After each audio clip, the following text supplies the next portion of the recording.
નમસ્કાર, મની મેનેજરના એક નવા એપિસોડ સાથે હું પ્રીતિ દલાલ આપનું સ્વાગત કરું છું. મની મેનેજરમાં આજે આપણે ઘણા મહત્ત્વના ટોપિક પર એક ચર્ચા કરવાના છે અને એ છે માર્કેટ વોલેટિલિટી અને એ વચ્ચે રોકાણકારે શું કરવું, વોલેટિલિટીની રિટર્ન પર કઈ રીતના અસર પડતી હોય છે એ અંગે ચર્ચા કરીશું. અને આ ચર્ચામાં આપણી સાથે જોડાયા છે રૂપી વિથ ઋષભ ઇન્વેસ્ટમેન્ટના ઋષભ દેસાઈ. ઋષભ, ઘણો સ્વાગત છે. અને જે રીતના અત્યારના માર્કેટમાં આપણે વોલેટિલિટી જોઈ રહ્યા છીએ, જે અનસર્ટનિટી અહીંયા પ્રિવેલ થઈ રહી છે ને એટલે જ માર્કેટ ઘણા વોલેટાઇલ છે. અને આ સિચ્યુએશનમાં રોકાણ કઈ રીતના કરવું એ થોડી સમજ નથી પડતી હોતી અને થોડું આપણે ગભરાતા હોઈએ છીએ. પણ એક વોલેટિલિટીનું પણ રિસ્ક હોતું હોય છે જ્યારે યુ આર ઇન્વેસ્ટિંગ. એટલે આ એક સમજાવવું દર્શકોને અત્યારના ઇમ્પોર્ટન્ટ થઈ જતું હોય છે કે વોલેટિલિટી રિસ્ક કઈ પ્રકારનું હોય છે, કઈ રીતના અરાઇઝ થતું હોય છે. પ્રીતિ, પહેલા તો ઇન્વેસ્ટર્સે ખાસ ધ્યાનમાં રાખવું જોઈએ કે જે વોલેટિલિટી રિસ્ક છે it is part and parcel of practically every asset class. જો કે ઇક્વિટી હોય, ગોલ્ડ હોય, હાઇબ્રિડ પ્રોડક્ટ્સ હોય, રિયલ એસ્ટેટ હોય કે matter of fact fixed income અને જે ડેટ મ્યુચ્યુઅલ ફંડ છે એને પણ આપણે ગણવા જઈએ તો બધા જ એસેટ ક્લાસમાં વોલેટિલિટી રિસ્ક તો હોય જ છે. ફરક સિર્ફ એટલો હોય છે કે વોલેટિલિટી રિસ્કની ઇન્ટેન્સિટી હરેક એસેટ ક્લાસમાં ડિફર થતી હોય છે. હવે two put it very simply for your viewers, volatility risk શું છે? જો આપણે યુઝ્યુઅલી જે પ્રાઇસ ડાઉનવર્ડ જતી હોય છે કે જે રિટર્ન્સ નેગેટિવ થતા હોય છે એને વધારે કરતા દર્શકો વોલેટિલિટી રિસ્કના બ્રેકેટમાં રાખતા હોય છે. પણ એટ ધ સેમ ટાઈમ જે અપવર્ડ પ્રાઇસ મોમેન્ટ હોય છે અને જે અપવર્ડ જે રિટર્ન્સ, પોઝિટિવ રિટર્ન્સ પણ જે આવતા હોય છે એમાં પણ વોલેટિલિટી રિસ્ક હોય છે. So there are two types of volatility risk. One is કે જે ડાઉનસાઇડ વોલેટિલિટી રિસ્ક છે એ પણ છે અને જે અપસાઇડ વોલેટિલિટી છે એમાં પણ રિસ્ક જણાય છે. So basically any kind of intense price movement either on the upside or on the downside, any kind of intense returns movement either on the upside or on the downside, basically આ બધું વોલેટિલિટીના રિસ્કમાં ગણાઈ જતું હોય છે.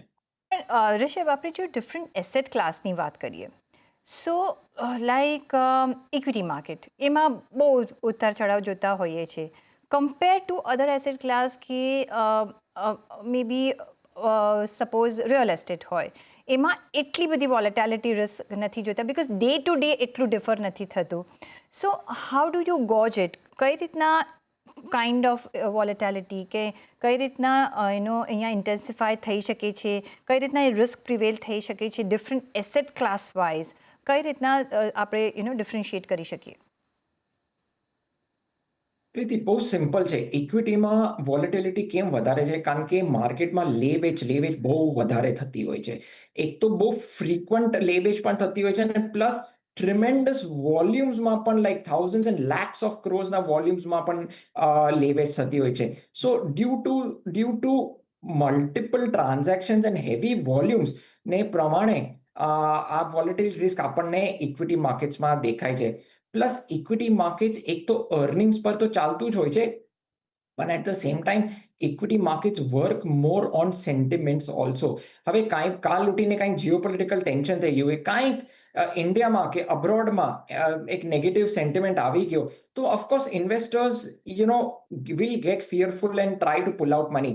અને એક ઓર મુખ્ય કારણ છે કે ઇક્વિટી માર્કેટ્સમાં વોલેટિલિટી રિસ્ક એટલી હાઈ છે કારણ કે there is good amount of liquidity. It is not blocked. Of course, there are certain segments in the equity market, there are certain sectors and there are many stocks which are illiquid. પણ at the same time આપણા માર્કેટમાં liquidity પણ ઘણી છે in many of the sectors and many of the stocks. એટલે basically due to immense of liquidity and immense of volume and transactions, volatility risk equity marketsમાં એકલી heavy દેખાય છે. આપણને રિયલ એસ્ટેટમાં પણ વોલેટિલિટી રિસ્ક દેખાય છે પણ અનફોર્ચ્યુનેટલી રિયલ એસ્ટેટમાં ઇક્વિટી માર્કેટ્સની જેમ ડે ટુ ડે ટીવી પર દેખાતું નથી. એટલે એફડીઝમાં પણ ડેટ મ્યુચ્યુઅલ ફંડ્સમાં પણ વોલેટિલિટી રિસ્ક હોય જ છે પણ આપણને ડે ટુ ડે એનું એટલું દેખાતું નથી. Of course debt mutual funds are market related product, તો એમાં આપણને we can still track it. પણ because debt mutual funds are relatively much more safer. એમાં યુઝ્યુઅલી એક ટેન્યોર ફિક્સ્ડ હોય છે ને એમાં તમને રિટર્ન્સ મળતા હોય છે તો એટલી ઇન્ટેન્સિટી વોલેટિલિટી એમાં નથી દેખાતી. રિયલ એસ્ટેટમાં again depending on the product કે તમે ફિઝિકલ રિયલ એસ્ટેટ લો છો કે તમે REITs as an investment product તમે રિયલ એસ્ટેટ લો છો કે તમે મેટર ઓફ ફેક્ટ તમે રિયલ એસ્ટેટના સ્ટોક્સ પણ લો છો. So depending on that moderate to high volatility risk real estate as an asset class market depending on what product you go into. So to put it simply, equity will have high volatility risk, real estate will have moderate to high, gold again somewhere around moderate, debt mutual funds અને FDs તમે લો volatility risk માં ગણી શકો છો. But આપણે suppose વાત કરીએ ઇક્વિટીની અને એમાં પણ મ્યુચ્યુઅલ ફંડ કેટેગરીમાં અહીંયા કેટલું વોલેટિલિટી રિસ્ક હોતું હોય છે અને બિકોઝ એ પણ આપણે day to day we are not watching it, કારણ કે મ્યુચ્યુઅલ ફંડ હાઉસ મેનેજ કરતું હોય છે. કેટલું અહીંયા રિસ્ક અવેલ થતું હોય છે volatility wise? Preeti, to put it very simply કે ઇક્વિટીની અંદર પણ અલગ અલગ કેટેગરીઝ હોય છે અને ઇક્વિટી મ્યુચ્યુઅલ ફંડમાં પણ અલગ અલગ કેટેગરી હોય છે. ફોર એક્ઝામ્પલ, લાર્જ કેપ આવી ગયું, મિડ કેપ આવી ગયું, સ્મોલ કેપ આવી ગયું, right? So large caps are usually giant companies. એમાં અગેન જો તમે ઇક્વિટી એઝ એન એસેટ ક્લાસમાં તમે ઇન્વેસ્ટમેન્ટ કરો છો અને વિચારો છો તો વોલેટિલિટીની સાથે તમારે એક રિશ્તો બનાવવો જ પડશે. There is no running away from volatility risk in equity as an asset class. અને equity as an asset class માં intense volatility હશે જ, ઓકે? પણ કમ્પેરેટિવલી આ intense volatility ના બ્રેકેટમાં comparatively large caps will be lesser volatile અને mid caps and small caps will be higher volatile. So ખાસ ધ્યાનમાં રાખવું જોઈએ ઇન્વેસ્ટર્સે કે તમે અગર મિડ ને સ્મોલ કેપ મ્યુચ્યુઅલ ફંડ્સમાં તમે નિવેશ કરો છો તો એની વોલેટિલિટી બહુ જ સખત હશે કમ્પેર્ડ ટુ લાર્જ કેપ્સ. સાથે આપણી જો નજર વોલેટિલિટીની આજે આપણે જે ડિસ્કસ કરી રહ્યા છીએ, if you want to measure it, whether it is good or bad, કઈ રીતના you can say, because I think it has both the things have a plus and minus. કઈ રીતના is good and કઈ રીતના it is bad? પ્રીતિ, આ બહુ જ સરસ ક્વેશ્ચન છે. If you ask me, I think volatility is very good in the equity markets. And you should actually consider volatility as your best friend. હવે આનું હું કેમ આ કહું છું? જો અગર માર્કેટમાં વોલેટિલિટી નહીં હોય તો ભાવ પડશે નહીં નીચે, રિટર્ન્સ નેગેટિવ જશે નહીં, ઓકે? અને અગર ભાવ જે સેમ સારી વસ્તુના અગર ભાવ ડિસ્કાઉન્ટેડ પ્રાઇસ પર ઓફર નહીં થાય તો તમે you won't be able to buy at lower price and discounted levels. See, આપણે ઇન્વેસ્ટર્સને અપસાઇડ જોતું હોય છે, એબ્સોલ્યુટલી બધાને અપસાઇડ જોતું હોય છે, પણ જે સુપિરિયર રિટર્ન્સ જે ઇન્વેસ્ટર્સ ઇક્વિટી માર્કેટમાં જે એક્સપેક્ટ કરે છે એ વોલેટિલિટી વગર તો એ ઇન્વેસ્ટર્સને મળવાનું જ નથી. અગર માર્કેટ નીચે નહીં પડે અને તમે સસ્તા ભાવે ઇન્વેસ્ટમેન્ટ નહીં કરી શકો તો તમને એવા high return superior double digit returns equity માર્કેટમાં મળવાના જ નથી. So on the other hand, consider volatility as your best friend.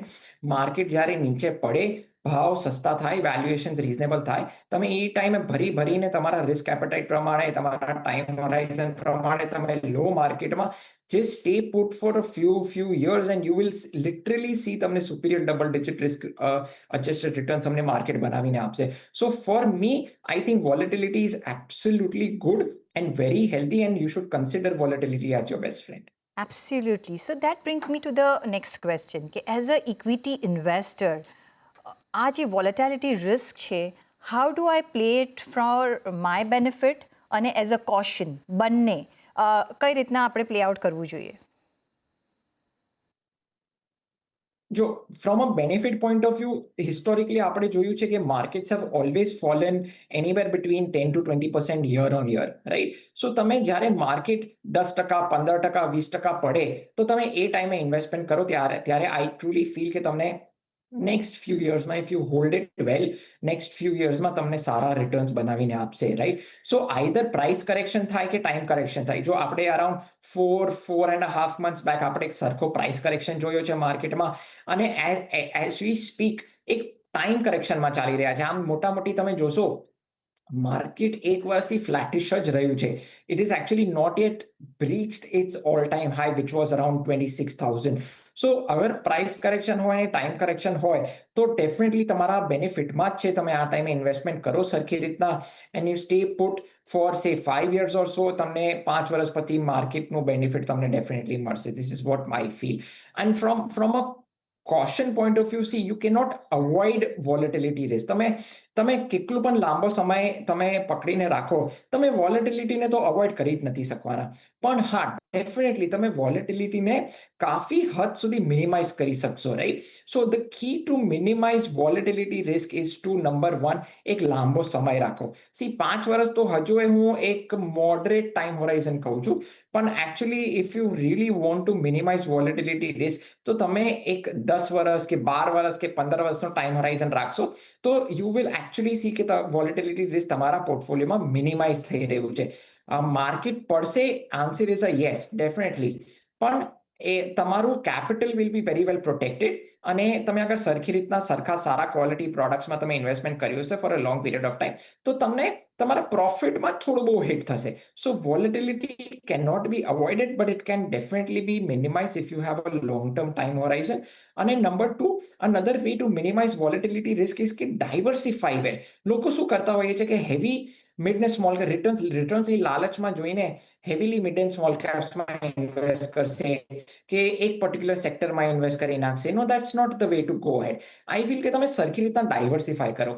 તમારા પોર્ટફોલિયોમાં એક વેલ બેલેન્સ રીતના લાર્જ કેપ એક્સપોઝર પણ હોવું જોઈએ, મિડ કેપ પણ હોવું જોઈએ અને સ્મોલ કેપ પણ હોવું જોઈએ. અને મોસ્ટ ઇમ્પોર્ટન્ટલી કે style diversification is also very important. જો માર્કેટમાં દેર આર 4 સ્ટ્રેટેજીસ, 4 સ્ટાઇલ્સ. એક તો ગ્રોથ છે, બીજું મોમેન્ટમ, ત્રીજું વેલ્યુ અને ચોથું કોન્ટ્રા. આ ચાર સ્ટ્રેટેજીસ, 4 સ્ટાઇલ્સમાં પણ તમે સરખી રીતના ડાયવર્સિફાઈ કરો. કારણ કે હરેક માર્કેટ કેપનો એક ટાઈમ આવતો હોય છે, સારો ટાઈમ ને ખરાબ ટાઈમ આવતો હોય છે, અને હરેક સ્ટ્રેટેજીનો પણ એક સારો ટાઈમ અને ખરાબ ટાઈમ આવતો હોય છે. So number 1, have a long term time horizon અને diversify well across different products, different market capitalization, different strategies and different AMCs. I think that is the key to minimize volatility risk in the market. અને ઋષભ, આમ જોવા જઈએ તો there are 2 types of investors, right? એક SIP કરે છે અને એક લમસમ કરે છે. અને જ્યારે આપણે વોલેટાલિટીની વાત કરી રહ્યા છીએ તો આ બંને કેટેગરી ઓફ ઇન્વેસ્ટરને કઈ રીતના અફેક્ટ કરતું હોય છે? પ્રીતિ, જો મેં જે પહેલા પણ કહ્યું હતું કે તમે વોલેટિલિટીથી ભાગી નથી શકવાના, રાઈટ? વેધર તમે એસઆઈપી ઇન્વેસ્ટર હો કે તમે લમસમ ઇન્વેસ્ટર હો, યુ કેનોટ અવોઇડ વોલેટિલિટી. પણ યસ, હું બેઉ ઇન્વેસ્ટર્સને એને how to follow the strategies, lump sum કેવી રીતના કરવું જોઈએ અને એસઆઈપી કેવી રીતના કરવું જોઈએ, એ હું સરસ રીતના એક્સપ્લેન કરી શકું છું. જો lump sum investor should keep in mind કે જ્યારે માર્કેટના વેલ્યુએશન્સ રિઝનેબલ થાય ત્યારે તમે ઇન્વેસ્ટમેન્ટ કરો, રાઈટ? તો તમને એક સરખું માર્જિન ઓફ સેફટી મળશે કે ફ્યુચરમાં કે જ્યારે માર્કેટ વધારે ઓર પડે તો દેન if you have a long term time horizon, then your capital is still very well protected. કે તમે અગર તમે બોટમ કે જ્યારે ડાઉનસાઇડ માર્કેટ ટ્રેન્ડમાં હોય ને ત્યારે તમે લમસમ ઇન્વેસ્ટમેન્ટ કરો તો તમને એક સારી માર્જિન ઓફ સેફટી મળે છે, અને ફ્યુચરમાં જ્યારે માર્કેટ પડે તો તમારું portfolio, of course, it can go negative, but it may not go negative as deep as it would have gone if you would have bought at the top of the market cycle, right? So lump sum investors એ ખાસ ધ્યાનમાં રાખવું જોઈએ કે two minimize volatility risk તમે reasonable વેલ્યુએશનમાં investment કરો. Market જ્યારે પડે 10%, 15%, 20%, તમે ત્યારે ઇન્વેસ્ટમેન્ટ કરો. તમારી પાસે you will have a good margin of safety, અને plus you will have tremendous of upside opportunity as well. This is number 1. Number 2, જો એસઆઈપી ઇન્વેસ્ટર્સ, એમને વધારે એન્ટ્રી પોઈન્ટ્સ પર ફોકસ નથી કરવાનું. કારણ કે એસઆઈપી મેથોડોલોજી શું છે કે every month, right, it will invest a fix set of money. તમારા બેંક અકાઉન્ટમાંથી ડેબિટ થશે અને it will go to the mutual fund, and eventually mutual funds will invest in the market. And this has to follow in a disciplined way over the period of say 7 years, 8 years or 10 years. તમારી પાસે 7 વર્ષનો time Horizon ના હોય, 7 થી 8 વર્ષનો time Horizon ના હોય, તો તમારે મારા ખ્યાલમાં પ્યોર ઇક્વિટી એઝ અ સેગમેન્ટમાં એસઆઈપી ના કરવું જોઈએ. કારણ કે SIP is ultimately spreading out your investments. Let's not forget that, okay? So એસઆઈપીમાં ડિસિપ્લિન વેમાં તમારે એસઆઈપી કન્ટિન્યુ કરવાની છે મંથ ઓન મંથ. પણ ખાસ ધ્યાનમાં રાખવાનું છે કે આમાં લાંબો સમયની સાથે સાથે the exit point is also very important. હવે માની લો તમે એસઆઈપી કરો છો અને ફોર એક્ઝામ્પલ કે એક 2020 જેવું કરેક્શન યર આવી ગયું ફોર એક્ઝામ્પલ, તો your portfolio will be heavily affected. So તમે જ્યારે એસઆઈપી કરો, ફોર એક્ઝામ્પલ તમારો 10 યર્સનો ટાઈમ હોરાઇઝન હોય, have a buffer period of a year or two, અને મેક શ્યોર કે તમે સારા માર્કેટ કન્ડિશનમાં જ રિડીમ કરો, તો that is the best way to avoid volatility risk, અને તમને તમારા રિટર્ન્સ પણ અફેક્ટ નહીં થાય. સો લમસમ ઇન્વેસ્ટર્સે ડેફિનેટલી થોડું ટાઈમિંગ કરવું પડશે, અને SIP investors overall entry points પર તો ટાઈમિંગ નથી કરવાનું, પણ જ્યારે પૈસા તમે માર્કેટમાંથી કાઢો છો તો ડેફિનેટલી સારું માર્કેટ કન્ડિશનમાં કાઢશો તો આઈ થિંક તમારું રિટર્ન્સ બહુ સરસ રીતના પ્રોટેક્ટેડ રહેશે. અને ટેલ મી રિષભ, વોલેટાલિટી અને જ્યારે આપણે ઇન્વેસ્ટમેન્ટ કરીએ છીએ અને જે સમયે ઇન્વેસ્ટમેન્ટ કરીએ છીએ, does it effect our returns, કે કયા પીરિયડ ઓફ વોલેટાઇલ માર્કેટમાં તમે નિવેશ કરો છો અને એના રિટર્ન્સ પર કઈ રીતના અફેક્ટ આવી શકે છે?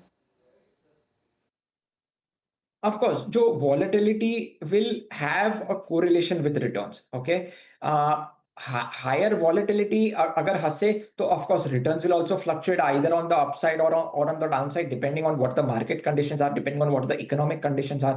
So volatility and returns બેઓ એક સાથે જ ચાલવાના છે. ઓકે, અગર સારી અપસાઇડ વોલેટિલિટી હશે તો તમને ઓફકોર્સ પોઝિટિવ રિટર્ન્સ, સારા રિટર્ન્સ મળશે, અને ડાઉનસાઇડ વોલેટિલિટી વધારે હશે તો of course you will see downside volatility, અને એમાં તમને નેગેટિવ રિટર્ન્સ પણ ફેસ કરવું પડશે. Okay, so theoretically speaking, see, higher the volatility means higher the returns in a particular product. કારણ કે તમે જેટલી પ્રાઇસ ઇન્ટેન્સિફાઈ થશે, પ્રાઇસ મુવમેન્ટ જેટલી ઇન્ટેન્સિફાઈ થશે, એટલું જ તમને મોકો મળશે to invest at lower levels. And when you invest at lower levels and you stay invested for the medium to long term, તમને સારા રિટર્ન્સ દેખાશે જ નહીં દેખાશે, પણ provided you are invested in quality products. I'm using my words very carefully કારણ કે there are a lot of products out there, અને just because એમાં higher volatility દેખાય છે અને તમે ઘૂસી ગયા, અગર પ્રોડક્ટ ક્વોલિટી પ્રોડક્ટ નથી, તો then you can fall into trouble also, right? So you should be very clear કે તમે કયા પણ પ્રોડક્ટમાં ઇન્વેસ્ટમેન્ટ કરો છો. It has to be a very well manage product, it has to be a quality product. એનું તમે pass returns પર તમે થોડું જુઓ, પણ વોલેટિલિટી નહીં હોય તો તમને હાઈ રિટર્ન્સ નહીં મળે. So I think again consider volatility as your best friend. એ તો હવે આઈ થિંક આપણા વ્યુઅર્સ કન્સિડર કરશે જ. પણ ટેલ મી રિષભ, આટલા બધી કેટેગરીઝ ઓફ ફંડ્સ નીકળ્યા છે મ્યુચ્યુઅલ ફંડમાં, આ વોલેટાઇલ પ્રૂફ કે સેફગાર્ડ કરવા માટે કોઈ એવા કેટેગરીઝ છે કે નહીં?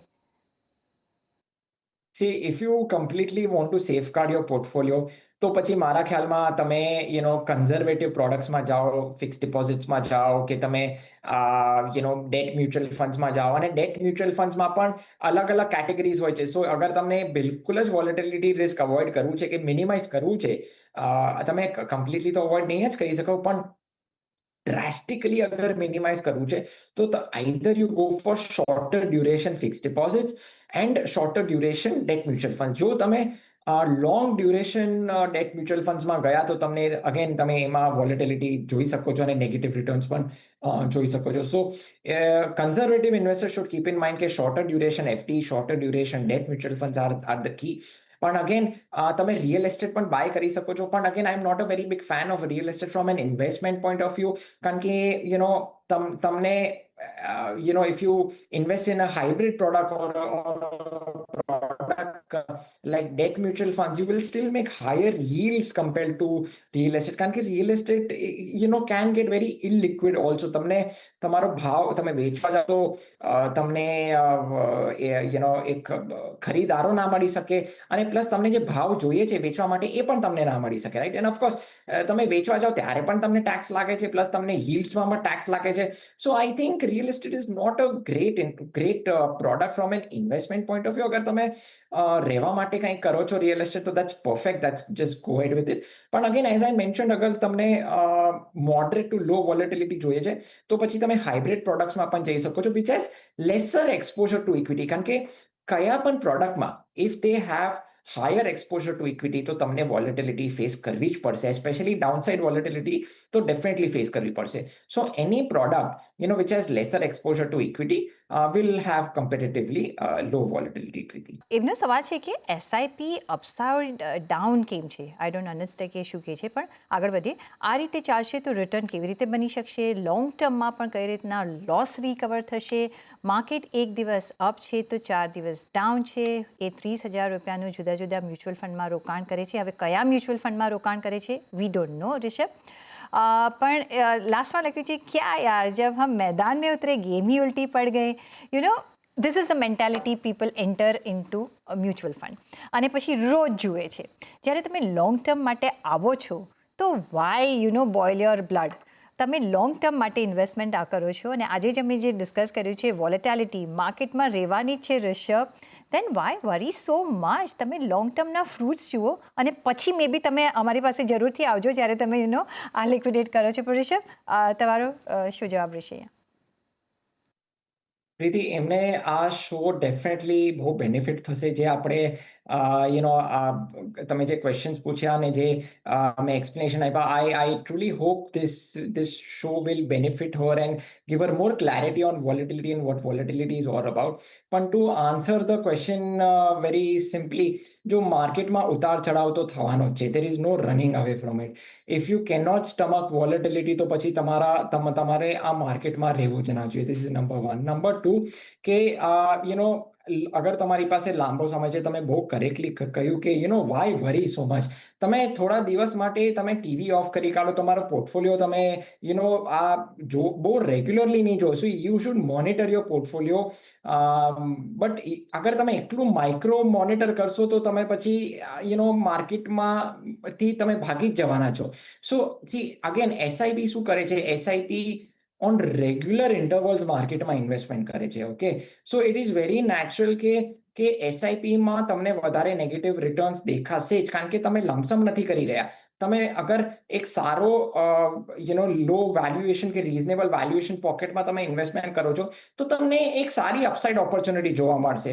પણ since you are investing regularly over the period of time, અને માની લો કે 5 વર્ષમાં રાઈટ, અગર 2 કે 3 વર્ષ સારા ના ગયા તો of course you are going to be disappointed. પણ again see, market will have limited downside and markets will have unlimited upside, especially in an emerging economy like ours.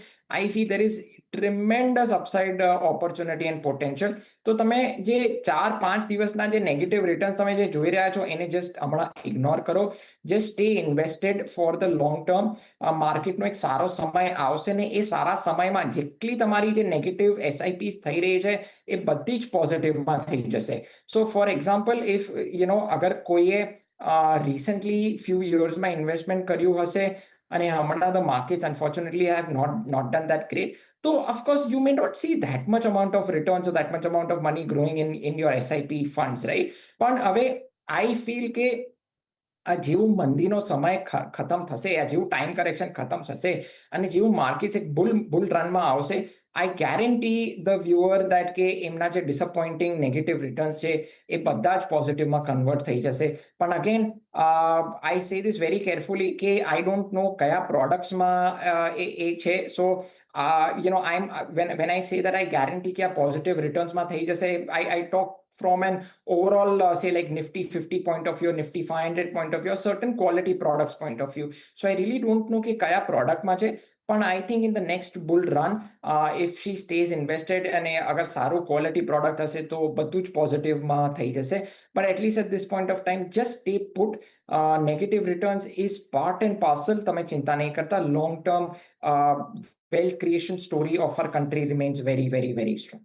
Absolutely. તો પ્રિયા, આવા વ્યૂ સાથે તમે નહીં રહેતા, રોજ માર્કેટ નહીં જોતા, રોજ તમારા ઇન્વેસ્ટમેન્ટ નહીં જોતા, અધરવાઇઝ યુલ ગો મેડ. તમારે મોનિટર જરૂર કરવું જોઈએ કે તમારું કઈ રીતના પરફોર્મ કરી રહ્યું છે. અને વી ડોન્ટ નો કે તમે કઈ કેટેગરીઝ કે કયા મ્યુચ્યુઅલ ફંડ હાઉસથી થકી તમે રોકાણ કર્યું છે. જો એ ક્લાસ હશે તો ઓલવેઝ ઇટ વિલ રિટર્ન, તમને always it will pay you, કારણ કે તમારો લોંગ ટર્મ સિનારીઓ છે અને it will always give you gains. અને માર્કેટ ઓફકોર્સ પ્લસ માઇનસ થતું જ રહે છે, વોલેટાઇલ રહેતું જ હોય છે, તો જ આપણને એડવાન્ટેજ મળતો હોય છે. અને જ્યારે માર્કેટ્સ ડાઉન હોય ને તમને અત્યારના રિટર્ન્સ નથી મળતા, પણ યુ હેવ ટુ સી કે તમને યુનિટ્સ વધારે મળ્યા હશે અને જ્યારે અપ્રિશિએટ થશે, જ્યારે માર્કેટ ઉપર જશે ત્યારે તમને કેટલો ફાયદો થઈ શકે છે. સો સ્ટે સપોર્ટ, સ્ટે ઇન્વેસ્ટેડ. પણ ઓન દેટ નોટ ઋષભ, ઘણો આભાર તમારો અમારી સાથે જોડાવા બદલ. અને સાથે જ પર્સનલ ફાઇનાન્સના તમારા સવાલ અમને મોકલો, તમારું નામ શેર ઉંમર સાથે ઈમેલ કરો અમને money@nw18.com પર, ફેસબુક પર લખો અમને facebook.com/CNBC બજાર પર, અને વોટ્સએપ પણ કરી શકો છો 7506660000 પર. અને આ સાથે જ મની મેનેજરના એપિસોડમાં બસ અત્યારના આટલું જ. પાછા મળીશું નેક્સ્ટ એપિસોડમાં. ત્યાં સુધી આપશો રજા. નમસ્કાર.